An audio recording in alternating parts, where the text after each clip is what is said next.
You're listening to the Anesthesia Patient Safety Podcast, the official podcast of the Anesthesia Patient Safety Foundation. We're bringing you the very best from the APSF newsletter and website, as well as the latest information in perioperative patient safety. Thanks for joining us.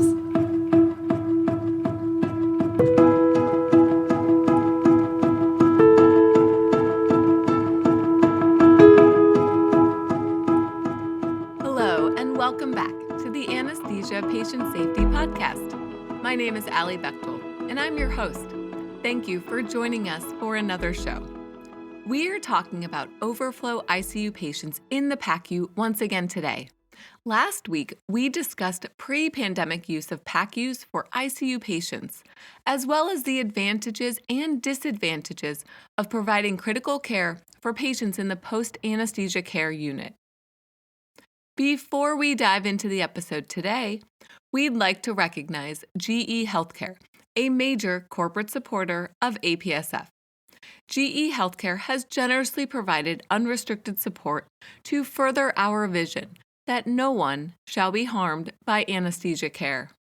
Thank you, GE Healthcare. We wouldn't be able to do all that we do without you.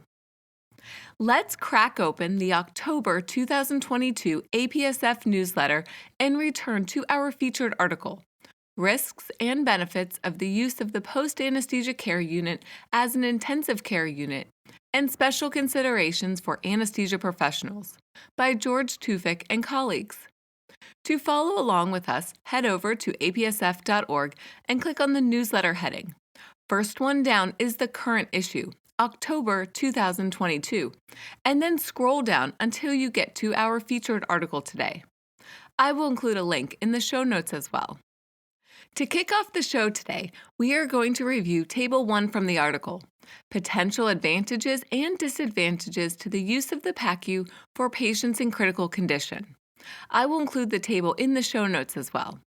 We are going to start with the advantages, which include the following: proximity to the operating room, highly trained nursing staff, available respiratory therapists and ventilators, advanced equipment readily available, and the use of an underutilized critical care unit. Here are the disadvantages: decrease in nursing availability for OR cases, use of physical space reserved for operating room cases, limited availability of nursing to cover more than one patient, potential misuse of services which prefer patients near the operating room, potential cause for cancellation or delay of surgical cases, unclear delineation of physician responsibilities for patients, potential need for additional training and continuing education for nurses, and finally, differences in documentation required for patients. In order to discuss the PACU for ICU patients, it is important to consider the infrastructure differences. ICUs often have space, beds, seating, and amenities for patients' families. PACUs often do not have the space or resources to accommodate patients' families. In addition, the layout of the PACU means that there is less patient privacy, and ambulatory patients may be exposed to the sickest ICU patients. There are other ICU resources that may not be available on-site in the PACU, including on-unit staffed satellite pharmacies, social or pastoral service points, and patient movement or positioning equipment. The authors provide several recommendations in their article. These are important considerations for any institution that is considering using the PACU for ICU patients. It is critical to review the potential advantages and disadvantages and develop a plan to maintain patient safety with efficient utilization of resources. This requires constant evaluation of available capacity and resources, which serve as the foundation for developing a plan for efficient deployment of resources and the use of units with excess capacity for overflow patients, including the post-anesthesia care unit. So where is the anesthesia professional in all of this? Once again, there is an opportunity for anesthesia professionals to be leaders when deciding on how to utilize PACU resources.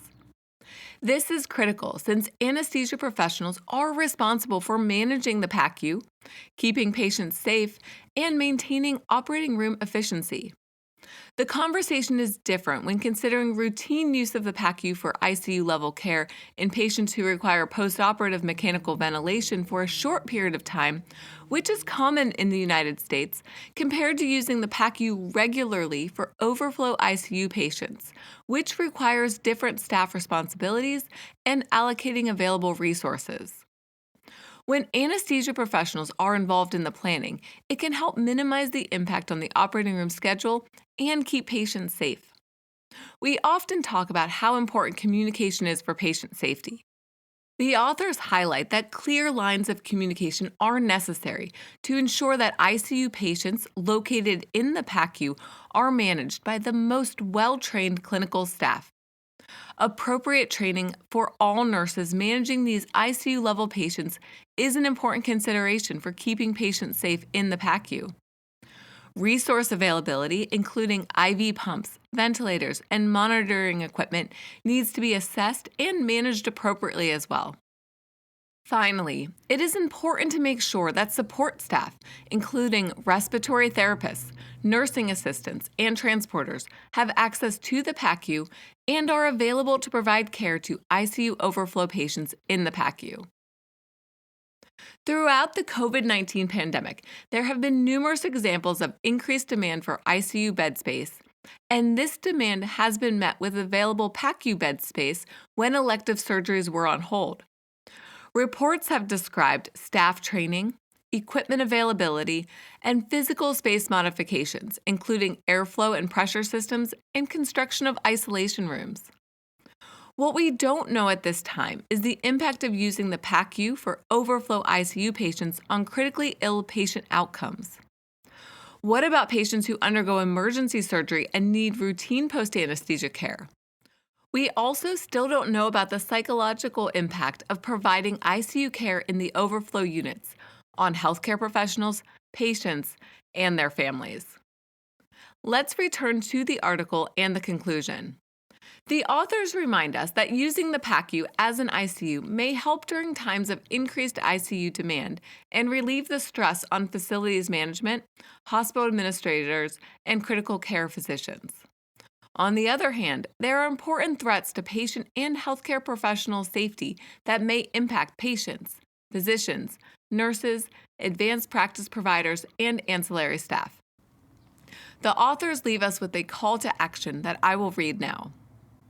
Though emergency conditions may render its use necessary at times, careful thought and planning of PACU care for ICU patients should involve anesthesia professionals to potentially mitigate the adverse consequences to patients and operating room efficiency by deploying this valuable resource in a unique manner.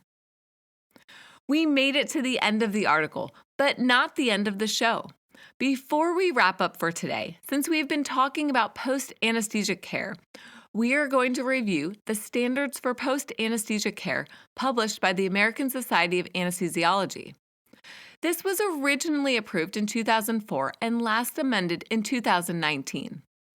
Keep in mind that these standards apply to post-anesthesia care in all locations, and the goal is to promote quality patient care. There are times when additional support or care is necessary following anesthesia, depending on the surgery or the patient. Okay, here we go. Standard 1 states the following. All patients who have received general anesthesia, regional anesthesia, or monitored anesthesia care shall receive appropriate post-anesthesia management. The PACU, or an appropriate ICU, is highlighted in this standard since all patients who receive anesthesia care must then be admitted to one of these locations, unless there is a specific order from the responsible anesthesia professional. In addition, the patient care policies and procedures in the PACU must have oversight from the Department of Anesthesiology, and the design, equipment, and staffing of the PACU needs to meet the requirement of the facility's accrediting and licensing bodies. Next up is Standard 2, which states the following. A patient transported to the PACU shall be accompanied by a member of the anesthesia care team who is knowledgeable about the patient's condition. The patient shall be continually evaluated and treated during transport with monitoring and support appropriate to the patient's condition. This one is pretty straightforward. All anesthesia professionals are familiar with transporting patients from the operating theater to the PACU. It is important to keep patients safe during transport with appropriate monitoring and treatment if needed. Standard 3 states, upon arrival in the PACU, the patient shall be reevaluated and a verbal report provided to the responsible PACU nurse by the member of the anesthesia care team who accompanies the patient. Let's look at some of the details of this standard.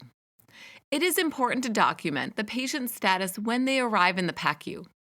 The PACU handoff must include information about the preoperative condition, as well as the surgical and anesthetic course. Finally, a member of the anesthesia care team needs to remain in the PACU until the PACU nurse is available to provide patient care. The fourth standard involves continuous evaluation of the patient's condition in the PACU. Appropriate observations and monitoring depend on the patient's medical condition and surgical procedure. Monitoring oxygenation with pulse oximetry, as well as monitoring ventilation, circulation, level of consciousness, and temperature, are vital to keep patients safe. There needs to be a written report of the patient's PACU course, and an appropriate PACU scoring system may be used on admission, at regular intervals, and just prior to discharge. An anesthesiologist shall be responsible for general medical supervision and patient care coordination in the PACU. In addition, there needs to be a physician available to help manage any complications and provide cardiopulmonary resuscitation if needed in the PACU as well. The final standard states that a physician must be responsible for patient discharge from the PACU. Discharge criteria may be used when approved by the Department of Anesthesiology and the medical staff, and depends on the patient's discharge location, which may be the hospital room, ICU, a short stay unit, or home. If there is no physician responsible for discharge, the PACU nurse may determine when the patient meets discharge criteria with the name of the discharge physician noted on the record. I will include a link to the post-anesthesia standards in the show notes as well. And it looks like we have met the discharge criteria for this show. If you have any questions or comments from today's show, please email us at podcast@apsf.org. Please keep in mind that the information in this show is provided for informational purposes only and does not constitute medical or legal advice. We hope that you will visit apsf.org for detailed information and check out the show notes for links to all the topics we discussed today. Have you considered applying for the joint APSF FAIR Mentored Research Training Grant? The letter of intent submissions for the 2023 grant opened on December 1st and will close soon on January 1st, 2023, so there is still time. This is a 2-year, $300,000 award to help anesthesiologists develop skills and preliminary data in order to become independent investigators in the field of anesthesia patient safety. The first step is the letter of intent prior to submitting a full application. So what are you waiting for? Get your letter of intent in. I will include a link to the submission page in the show notes as well. You might be the next anesthesia patient safety researcher. Until next time, stay vigilant so that no one shall be harmed by anesthesia care.